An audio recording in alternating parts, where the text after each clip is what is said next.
ദൈവത്തിൻ്റെ അതിപരിശുദ്ധമായ നാമം വാഴ്ത്തപ്പെടുമാറാകട്ടെ. കർത്താവിൻ്റെ തിരുവചനം ശ്രദ്ധിക്കാൻ വന്നിരിക്കുന്ന നിങ്ങളെല്ലാവരെയും ദൈവമായ കർത്താവ് ധാരാളമായിട്ട് അനുഗ്രഹിക്കുമാറാകട്ടെ. സങ്കീർത്തനങ്ങളിൽ നിന്നുള്ള 86-ാമത്തെ പ്രഭാഷണമാണ് ഇപ്പോൾ നിങ്ങൾ കേൾക്കുവാനായി പോകുന്നത്. ഇന്നത്തെ നമ്മുടെ ധ്യാനത്തിനായിട്ട് 14-ാം സങ്കീർത്തനം 7-ാം വാക്യം ഒരിക്കൽ കൂടി ഞാനിവിടെ വായിക്കുകയാണ്. സിയോനിൽ നിന്ന് ഇസ്രായേലിന് രക്ഷ വന്നെങ്കിൽ യഹോവ തൻ്റെ ജനത്തിൻ്റെ സ്ഥിതി മാറ്റുമ്പോൾ യാക്കോബ് സന്തോഷിക്കുകയും ഇസ്രായേൽ ആനന്ദിക്കുകയും ചെയ്യും. യാക്കോബ് ഒരു വ്യക്തിയാണ്.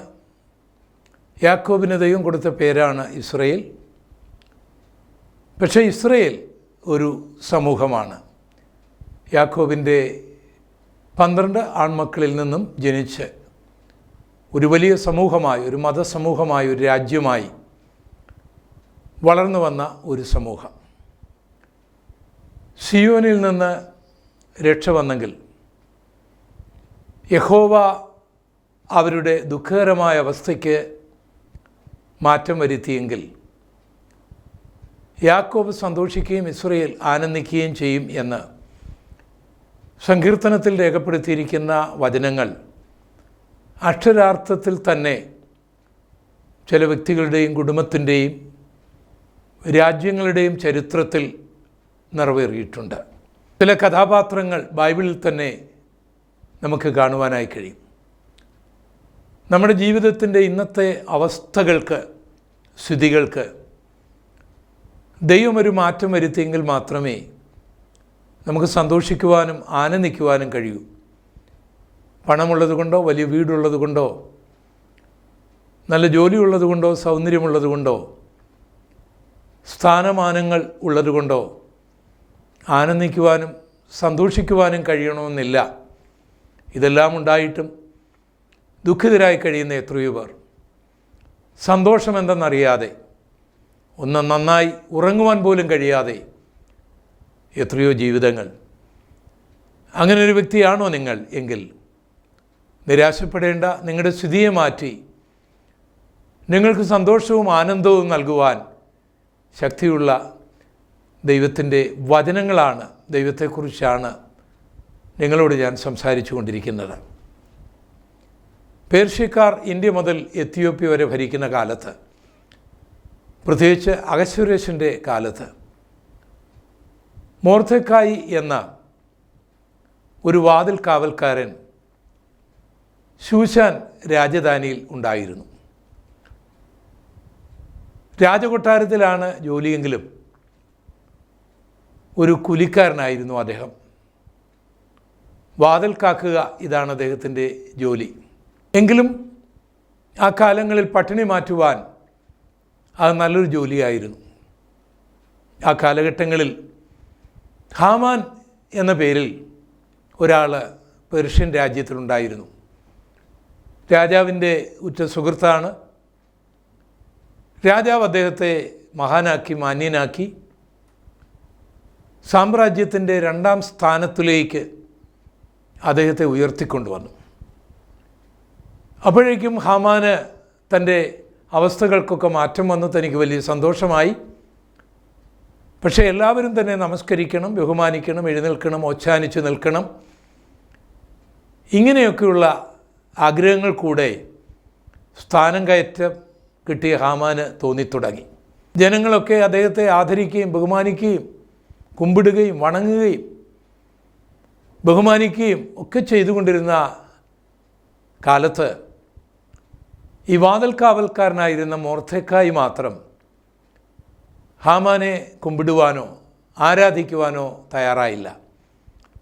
അദ്ദേഹത്തിന് ഹാമാനോട് ബഹുമാനം ഇല്ലാത്തതുകൊണ്ടൊന്നുമല്ല, ദൈവത്തിന് കൊടുക്കേണ്ട ആദരവും ആരാധനയും കുമ്പിടിയിലൊന്നും ഒരു മനുഷ്യന് കൊടുക്കരുത് എന്നുള്ള പ്രമാണം പാലിക്കുന്ന ഭക്തനായ ഒരു ദൈവവിശ്വാസിയായിരുന്നത് കൊണ്ടാണ് ഹാമാനെ മൊർദെഖായി ആദരിച്ചെങ്കിലും ആരാധിക്കാതിരുന്നത്. അത് ഹാമാന് ഇഷ്ടമായില്ല. താൻ ആ വാതിക്കലിലൂടെ കടന്നു പോകുമ്പോൾ തന്നെ കുമ്പിട്ട് നമസ്കരിക്കാതിരിക്കുന്ന ഈ മൊർദെഖായിയെ കാണുമ്പോൾ തൻ്റെ ഉള്ളിൽ നീരസമുണ്ടാകും. എങ്കിലും തന്നെപ്പോലെ ഉന്നതനായ ഒരു വ്യക്തി കേവലം ഈ കൂലിക്കെതിരായി നിന്നാൽ അതെൻ്റെ അഭിമാനത്തിന് ചേർന്നതല്ല എന്ന് കരുതി പോന്നിട്ട് ഈ മൊർദെഖായി ആരാണ്, അവൻ്റെ മതം എന്താണ്, അവൻ്റെ കുലം എന്താണ് എന്നൊക്കെ അന്വേഷിച്ചപ്പോൾ മനസ്സിലായി അയാളൊരു ജൂതനാണ്. BC 587 ബാബിലോണിൻ്റെ ചക്രവർത്തിയായിരുന്ന നെബൂഖദ്നേസർ ജൂതന്മാരുടെ ദേവാലയം കത്തിക്കുകയും അതിലെ 5400 ഉപകരണങ്ങൾ ബാബിലോണിലേക്ക് താൻ കൊണ്ടുപോവുകയും ചെയ്തു. ജൂതയുടെ രാജാവായിരുന്ന സിദെക്കീയാവിൻ്റെ പുത്രന്മാരെ കൊല്ലുകയും അയാളുടെ കണ്ണ് കുത്തിപ്പൊട്ടിച്ച് ബാബിലോണിലേക്ക് അടിമയാക്കി കൊണ്ടുപോയി. യഹൂദ രാജ്യം ഇവിടെ അസ്തമിക്കുകയാണ്. ഇറാഖിൻ്റെ ഒരു ഭാഗമായിട്ട് പലസ്തീൻ മാറുകയാണ്. നീണ്ട 70 വർഷം ജൂതന്മാർ ബാബിലോണിയർക്ക് അടിമകളായിരുന്നു. എന്നാൽ മഹാനായ സൈറസിൻ്റെ കാലത്ത് ബാബിലോൺ പിടിച്ചെടുത്തതോടുകൂടെ ഇവിടെ മേദ്യ പേർഷ്യ സാമ്രാജ്യം ആരംഭിക്കുകയാണ്. ഇന്ത്യ മുതൽ എത്യോപ്യ വരെ നീണ്ടുകിടന്ന വിസ്തൃതമായ ഒരു സാമ്രാജ്യമായിരുന്നു ഈ മേദ്യ പേർഷ്യ സാമ്രാജ്യം. അങ്ങനെ ജൂതന്മാർ പേർഷ്യക്കാർക്ക് അടിമകളാണ്. തങ്ങളുടെ രാജ്യത്തിൽ അടിമകളായി കഴിയുന്ന ജൂതന്മാരിൽ ഒരാളാണ് ഈ യഹൂദന്മാരെന്നും അവർ രാജാവിനെ ആദരിക്കുകയില്ല, തങ്ങളുടെ മതത്തെ ബഹുമാനിക്കുന്നില്ല, തങ്ങളുടെ ദൈവങ്ങളെ പൂജിക്കുന്നില്ല, അവരുടെ ദൈവം യഹോവയാണ്, അവർ ദൈവത്തെ മാത്രമേ ആരാധിക്കൂ എന്നൊക്കെ പഠിച്ച ഹാമാൻ മൊർദെഖായിയെ മാത്രമല്ല തങ്ങളുടെ സാമ്രാജ്യത്തിലുള്ള അടിമകളായി തീർന്നിരിക്കുന്ന ഈ ജൂതന്മാരെ മുഴുവൻ ഉന്മൂലനം ചെയ്യുവാനുള്ള തന്ത്രങ്ങൾ ചിന്തിക്കുവാനായിട്ട് തുടങ്ങി. ഈ മൊർദെഖായിയെ കൊന്നാലും ഒരു ജൂതൻ ശേഷിക്കുന്നെങ്കിൽ അവർ തങ്ങളെ ആദരിക്കുകയില്ല, ആരാധിക്കുകയില്ല എന്നൊക്കെ തോന്നി. രാജാവിൻ്റെ മുൻപിൽ, ചക്രവർത്തിയുടെ മുൻപിൽ ജൂതന്മാരെക്കുറിച്ച് തെറ്റായ വാർത്തകൾ ഈ ഹാമാൻ പറയുവാനായി തുടങ്ങി. രാജാവിനെ ആരാധിക്കുന്നവരല്ല, ബഹുമാനിക്കുന്നവരല്ല, അനുസരിക്കുന്നവരല്ല, നമ്മുടെ മതത്തെ നിന്ദിക്കുന്നവരാണ്, നമ്മുടെ ദൈവത്തെ ആരാധിക്കുന്നവരല്ല, അവർ നമ്മുടെ രാജ്യത്തിന് ഒരു ശാപമാണ്, അവർ അഹങ്കാരികളാണ്, അതുകൊണ്ട് അവരെ കൊന്നു മുടിച്ചില്ലെങ്കിൽ നമ്മുടെ രാജ്യം തന്നെ മുടിയുവാൻ സാധ്യതയുണ്ട് എന്ന് നിരന്തരം ഈ രാജാവിനോട് പറഞ്ഞ് ഒരു ജൂതവിരോധം ബുദ്ധിമാനായ ഹാമാൻ ഉണ്ടാക്കിയെടുത്തിട്ട് ഈ മൊർദെഖായിയുടെ വംശത്തെ, ജൂതന്മാരെ മുഴുവൻ ഉന്മൂലനാശം ചെയ്യേണ്ടതിന് വേണ്ടി ഒരു നിയമം മേദ്യ പേർഷ്യ സാമ്രാജ്യത്തിൽ ഉണ്ടാക്കിയെടുക്കുകയാണ്. ആ നിയമം ചക്രവർത്തി എഴുതുന്നത് പോലെ ഹാമാൻ എഴുതുകയാണ്. അതിനുള്ള അനുവാദം ഹാമാന് ചക്രവർത്തിയിൽ നിന്ന് ലഭിച്ചിരുന്നു. യഹൂദന്മാരെ ഉന്മൂലനാശം ചെയ്യുവാനുള്ള രാജശാസന ഇന്ത്യ മുതൽ എത്യോപ്യ വരെയുള്ള സംസ്ഥാനങ്ങളിൽ അതാത് ഭാഷകളിൽ എഴുതി അഞ്ചൽക്കാർ കൈവശം കൊടുത്തുവിടുകയാണ്.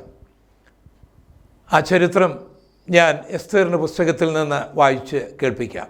ആദാർ മാസമായ 12-ാം മാസം 13-ാം തീയതി തന്നെ സകല യഹൂദന്മാരെയും ആബാലവൃദ്ധം കുഞ്ഞുങ്ങളെയും സ്ത്രീകളെയും കൂടി നശിപ്പിച്ച് കൊന്നുമുടിക്കുകയും അവരുടെ വസ്തുവക കൊള്ളയിടുകയും ചെയ്യണമെന്ന് രാജാവിൻ്റെ സകല സംസ്ഥാനങ്ങളിലേക്കും അഞ്ചൽക്കാർ വശം എഴുത്ത് അയച്ചു. അന്നത്തേക്ക് ഒരുങ്ങിയിരിക്കണമെന്ന് സകല ജാതികൾക്കും പരസ്യം ചെയ്യേണ്ടതിന് കൊടുത്ത തീർപ്പിൻ്റെ പകർപ്പ് ഓരോ സംസ്ഥാനത്തിലും പ്രസിദ്ധമാക്കി. അഞ്ചൽക്കാർ രാജകൽപ്പന പ്രമാണിച്ച് ക്ഷണത്തിൽ പുറപ്പെട്ടു പോയി. ശൂശാൻ രാജധാനിയിലും ആ തീർപ്പ് പരസ്യം ചെയ്തു. രാജാവും ഹാമാനും കുടിപ്പാൻ ഇരുന്നു. ശൂശാൻ പട്ടണമോ കലങ്ങിപ്പോയി. 4:1 മുതൽ സംഭവിച്ചതൊക്കെയും അറിഞ്ഞപ്പോൾ മൊർദെഖായി വസ്ത്രം കീറി രട്ടുടുത്ത് വെണ്ണീർ വാരി ഇട്ടും കൊണ്ട് പട്ടണത്തിൻ്റെ നടുവിൽ ചെന്ന് കൈപ്പോടെ അത്യുച്ചത്തിൽ നിലവിളിച്ചു. അവൻ രാജാവിൻ്റെ പടിവാതിലോളം വന്നു. എന്നാൽ രട്ടെടുത്തും കൊണ്ട് ആർക്കും രാജാവിൻ്റെ പടിവാതിലിനകത്ത് കടന്നുകൂടായിരുന്നു. രാജാവിൻ്റെ കൽപ്പനയും തീർപ്പും ചെന്ന ഓരോ സംസ്ഥാനത്തും യഹൂദന്മാരുടെ ഇടയിൽ മഹാദുഃഖവും ഉപവാസവും കരച്ചിലും വിലാപവും ഉണ്ടായി. ഒരു സാമ്രാജ്യം അടിമകളായി കഴിയുന്ന ആയുധമില്ലാത്ത ഒരു ജനസമൂഹത്തെ കൊന്നുമുടിക്കാൻ ആ സാമ്രാജ്യത്തിലെ എല്ലാ രാജ്യങ്ങളിലെയും ഭരണകർത്താക്കൾക്കും പ്രജകൾക്കും അനുവാദം കൊടുക്കുകയാണ്. അവരുടെ സ്വത്തുക്കൾ കൊള്ളയിട്ടെടുക്കാനും സ്വന്തമാക്കാനും ഒരു ഗവൺമെൻറ് അനുവാദം കൊടുക്കുകയാണ്. ഈ വാർത്ത ഞെട്ടിപ്പിക്കുന്നതായിരുന്നു. തങ്ങളെ സഹായിക്കാൻ ലോകത്തിൽ ആരുമില്ല, തങ്ങൾക്ക് ഒരു രാജ്യമില്ല, രാജ്യമുണ്ടായിരുന്നു നഷ്ടപ്പെട്ടു പോയി. തങ്ങൾക്ക് സൈന്യമില്ല, സൈന്യമുണ്ടായിരുന്നു നഷ്ടപ്പെട്ടു പോയി. തങ്ങളെ സഹായിക്കാൻ ആരുമില്ല, ലോകത്തിൽ ആരുമില്ല. ഒരു സാമ്രാജ്യത്തിലെ പ്രജകളോടും അവിടെയുള്ള സൈന്യത്തോടും അവിടെയുള്ള ഭരണകർത്താക്കളോടും ഏറ്റുമുട്ടാൻ ഈ അടിമകൾക്ക് കരുത്തില്ല, കഴിവില്ല. അവർ വിലപിക്കുകയാണ്, അവർ നിലവിളിക്കുകയാണ്. അവരെ സംബന്ധിച്ചിടത്തോളം ഈ വചനം എത്ര അന്വർത്ഥമാണ്. സിയോനിൽ നിന്ന് ഇസ്രയേലിന് രക്ഷ വന്നെങ്കിൽ യഹോവ തൻ്റെ ജനത്തിൻ്റെ സ്ഥിതി മാറ്റുമ്പോൾ യാക്കോബ് സന്തോഷിക്കുകയും ഇസ്രയേൽ ആനന്ദിക്കുകയും ചെയ്യും. പ്രിയപ്പെട്ടവരെ, ആ പ്രാർത്ഥന ദൈവസന്നിധിയിൽ എത്തി. ഇതിനിടയ്ക്ക് ഹാമാൻ വളരെ സന്തോഷവാനായി. മൊർദെഖായിയെ തൂക്കിക്കൊല്ലുവാൻ 50 മുഴം നീളമുള്ള ഒരു കഴുകുമരമുണ്ടാക്കി. അങ്ങനെ മൊർദെഖായി ആ കഴുകുമരത്തിൽ തൂങ്ങിക്കിടക്കുന്ന കാര്യങ്ങളൊക്കെ സ്വപ്നം കണ്ടുകൊണ്ട് അനുവാദം വാങ്ങിക്കുവാനായിട്ട് ഹാമാൻ രാവിലെ തന്നെ രാജകൊട്ടാരത്തിലേക്ക് വരികയാണ്. അതിൻ്റെ തലേ രാത്രിയിൽ രാജാവിന് എന്തുകൊണ്ടോ ഉറങ്ങുവാൻ കഴിഞ്ഞില്ല.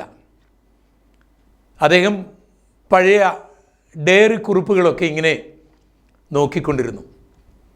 അങ്ങനെ നോക്കിക്കൊണ്ടിരുന്നപ്പോൾ തന്നെ കൊല്ലുവാനായിട്ട് ചില ആൾക്കാർ രഹസ്യമായി വരുന്നതും അതിനെ മൊർദെഖായി തടഞ്ഞതും മുന്നറിയിപ്പ് നൽകിയതുമൊക്കെ രേഖപ്പെടുത്തി വച്ചിരിക്കുന്നത് കണ്ടു.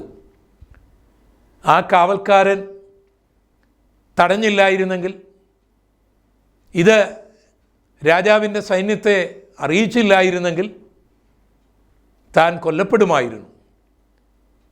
പക്ഷേ ഈ മൊർദെഖായിക്ക് താൻ ഒരു പാരിതോഷികവും കൊടുത്തതായിട്ട് ഓർമ്മയുമില്ല. അഹശ്വേരോശ് രാജാവ് അത്ര ക്രൂരനൊന്നുമല്ല. പക്ഷേ ഹാമാൻ വിഷം കുത്തിവെച്ച്, വിരോധം കുത്തിവെച്ച്, മതചിന്തകൾ കുത്തിവെച്ച് ആ നല്ല മനുഷ്യനെ ജൂതന്മാരുടെ വിരോധിയാക്കി മാറ്റുകയായിരുന്നു ചെയ്തത്.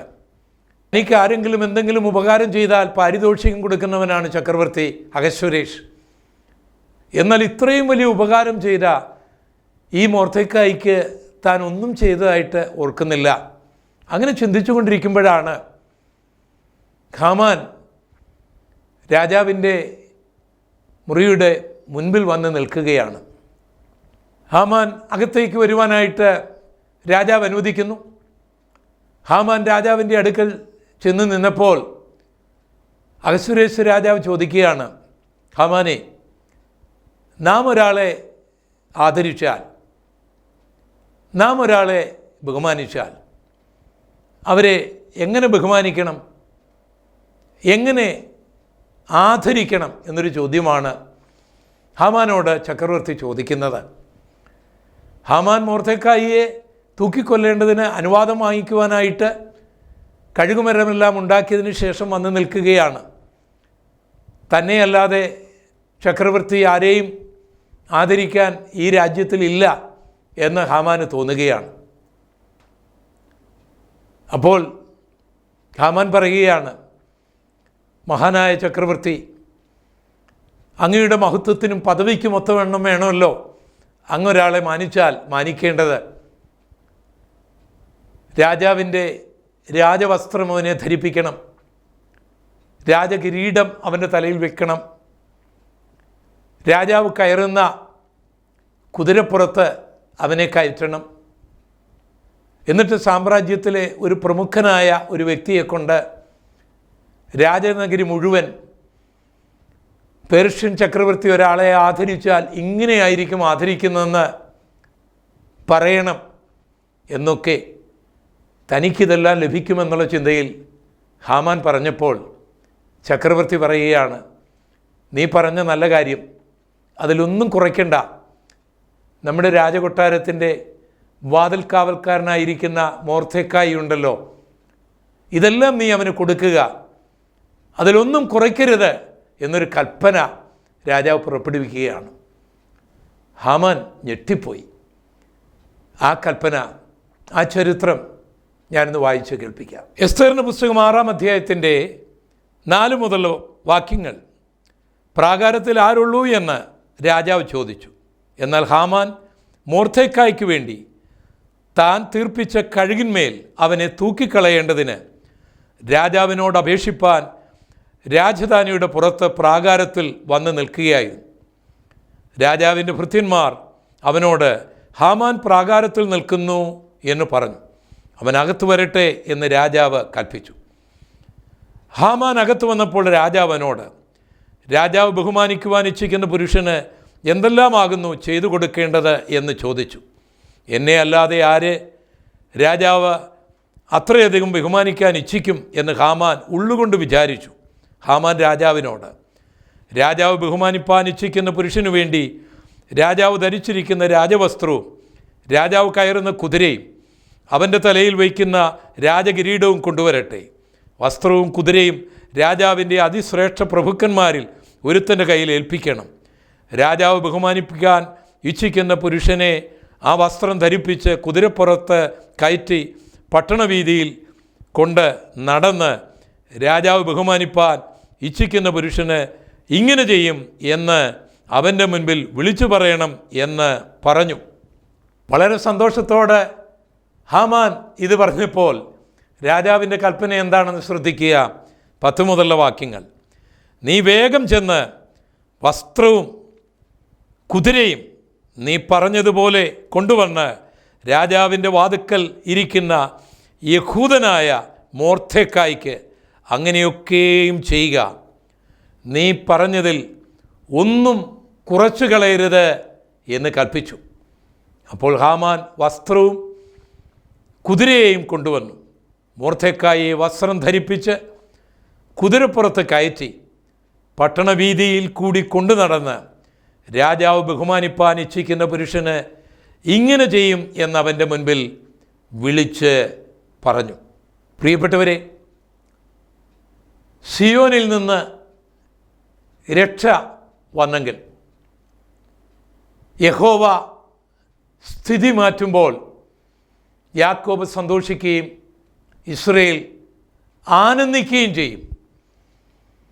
സാമ്രാജ്യത്തിലെ സമുന്നതനായ മനുഷ്യൻ പണം കൊണ്ടും തന്ത്രം കൊണ്ടും നുണ കൊണ്ടും ഒരു ചക്രവർത്തിയെ സ്വാധീനിച്ച് ജൂതന്മാരെ കൊന്നുമുടിക്കുവാനും മൊർദെഖായിയെ കഴുകുമരത്തിൽ തൂക്കുവാനുമൊക്കെ തന്ത്രങ്ങൾ ഒരുക്കി നിയമങ്ങളുണ്ടാക്കി അത് പാസ്സാക്കി അത് ഇന്ത്യ മുതൽ എത്യോപ്യ വരെ പരസ്യം ചെയ്ത് വിജയശ്രീലാളിതനായി വന്ന ഹാമാൻ നിമിഷ നേരം കൊണ്ട് മാറ്റങ്ങൾക്ക് വിധേയനാകുകയാണ്. കാരണം ദൈവം സ്ഥിതി മാറ്റുകയാണ്. പ്രിയപ്പെട്ടവരെ, അതേ കഴുകുമരത്തിൽ തന്നെ രാജാവിൻ്റെ കൽപ്പനയാൽ ഹാമാനെ തൂക്കിക്കളഞ്ഞതായും കൊന്നതായും ചരിത്രം രേഖപ്പെടുത്തിയിട്ടുണ്ട്. ദൈവത്തിന് ഏത് രാജ്യത്തിലും എവിടെയും ദൈവത്തിൽ ആശ്രയിക്കുന്നവർക്ക് അവരുടെ സ്ഥിതിക്ക് മാറ്റം വരുത്തുവാൻ കരുത്തുണ്ട്, കഴിവുണ്ട് എന്നുള്ളത് ഒരു ചരിത്ര സത്യമാണ്. എസ്തേർ മുഖാന്തരം ഹാമാൻ്റെ തന്ത്രങ്ങളെ തിരിച്ചറിഞ്ഞ രാജാവ് വീണ്ടും ഒരു കൽപ്പന പുറപ്പെടുവിക്കുകയും ആ കൽപ്പനയിലൂടെ ഇസ്രായേൽ മക്കൾ ആനന്ദിക്കുകയും അവരെ ആരും കൊന്നുമുടിക്കാതെ, അവരുടെ സ്വത്തുക്കൾ ആരും കൊള്ളയടിക്കാതെ അവർ സുരക്ഷിതരായിത്തീരുന്ന ഒരു ചരിത്രവും നമുക്ക് ചരിത്ര പുസ്തകത്തിൽ നിന്ന് വായിക്കുവാനായിട്ട് കഴിയും. എസ്തേറിൻ്റെ പുസ്തകം 8-ാം അധ്യായത്തിൻ്റെ 14-ാം വാക്യം മുതൽ ആദ്യം രാജാവിൻ്റെ ഒരു കൽപ്പന യഹൂദന്മാരെ കൊന്നുമുടിക്കുവാനും അവരെ കൊള്ളയടിക്കുവാനുമായിരുന്നെങ്കിൽ, രണ്ടാമത്തെ കൽപ്പന ദൈവം അവരുടെ സ്ഥിതി മാറ്റുവാൻ പദ്ധതിയിട്ടപ്പോൾ അതേ രാജാവിനെ കൊണ്ട് ചെയ്യിക്കുന്ന ചരിത്രമാണ് നമുക്കിവിടെ വായിക്കുവാൻ കഴിയുന്നത്.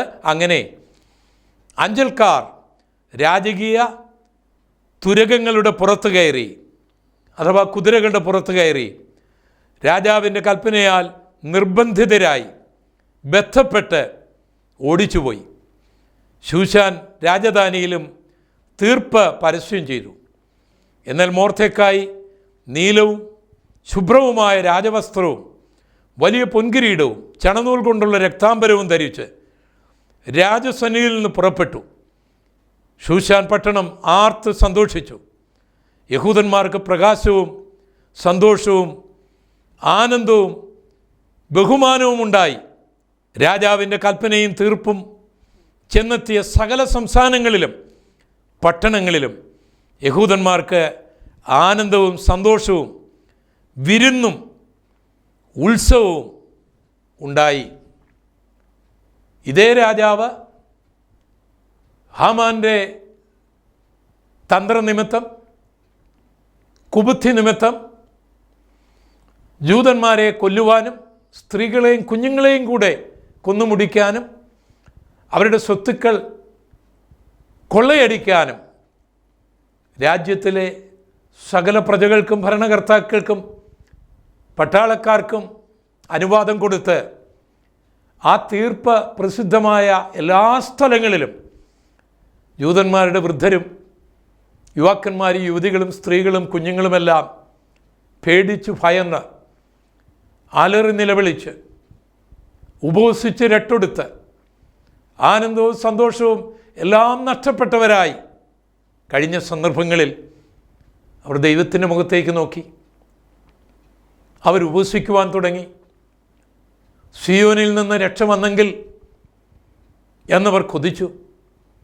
അവരുടെ ആഗ്രഹം സഫലമായി. സിയോനിൽ നിന്ന് രക്ഷ വന്നു, ദൈവത്തിൽ നിന്ന് രക്ഷ വന്നു. രാജാവിൻ്റെ മനസ്സിന് മാറ്റം വന്നു. ഹാമാൻ സ്വപ്നത്തിൽ പോലും ചിന്തിക്കാത്ത കാര്യങ്ങൾ അരങ്ങേറി. അവനെ തൂക്കിക്കൊല്ലുന്നതിന് മുൻപേ അവൻ ആരെ തൂക്കിക്കൊല്ലുവാൻ കഴുകുമരം ഉയർത്തിയോ പണിതുവോ അതേ കഴുകുമരത്തിൽ അവൻ ആരെ കൊന്നുമുടിക്കുവാൻ ആഗ്രഹിച്ചുവോ അവർ സന്തോഷിക്കുന്നത് കണ്ട് ഹാമാനും അവൻ്റെ കുടുംബവും തകർന്നു പോകുന്നതും നശിച്ചു പോകുന്നതും ഒരു ചരിത്ര സത്യമാണ്. പുരീം എന്ന പേരിൽ ഒരു ഉത്സവം ഇന്നും ഇസ്രയേലിൽ വളരെ പ്രധാനമായി നടത്താറുണ്ട്. 2024 മാർച്ച് 22, 23 തീയതികളിലാണ് ഈ ഉത്സവം നടക്കുവാനായി പോകുന്നത്. അവരുടെ സ്ഥിതി മാറ്റിയ, അവർക്ക് സന്തോഷം നൽകിയ ആ ചരിത്രം ഓർക്കേണ്ടതിന് വേണ്ടി എല്ലാ വർഷവും അവർ പുരീം ഉത്സവം നടത്താറുണ്ട്. ഈ മാസവും അവരത് നടത്തും. ആഘോഷമായി മാറും. പ്രിയപ്പെട്ടവരെ, ദൈവം നമ്മുടെ സ്ഥിതി മാറ്റിയാൽ, ഭരണകർത്താവ് ആരാണെങ്കിലും അവർ എന്തെല്ലാം തന്ത്രങ്ങൾ ഉപയോഗിച്ചാലും, എന്തെല്ലാം നിയമങ്ങൾ കൊണ്ടുവന്നാലും, ഒരു ഭരണകർത്താവും ദൈവത്തെക്കാൾ വലിയവനല്ല.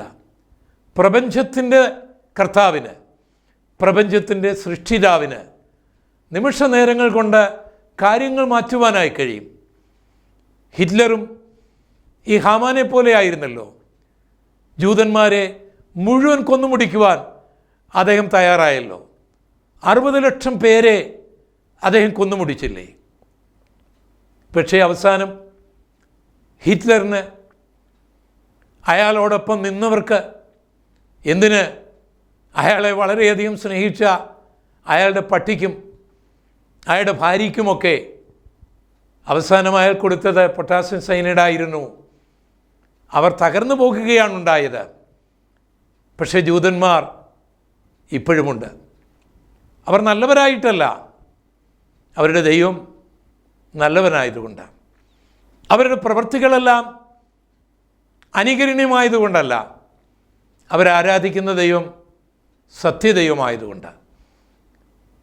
അവരുടെ സ്തുതിക്ക് ദൈവം മാറ്റം വരുത്തുന്നു. അത് നമ്മളെ അത്ഭുതപ്പെടുത്തുന്ന കാര്യമാണ്.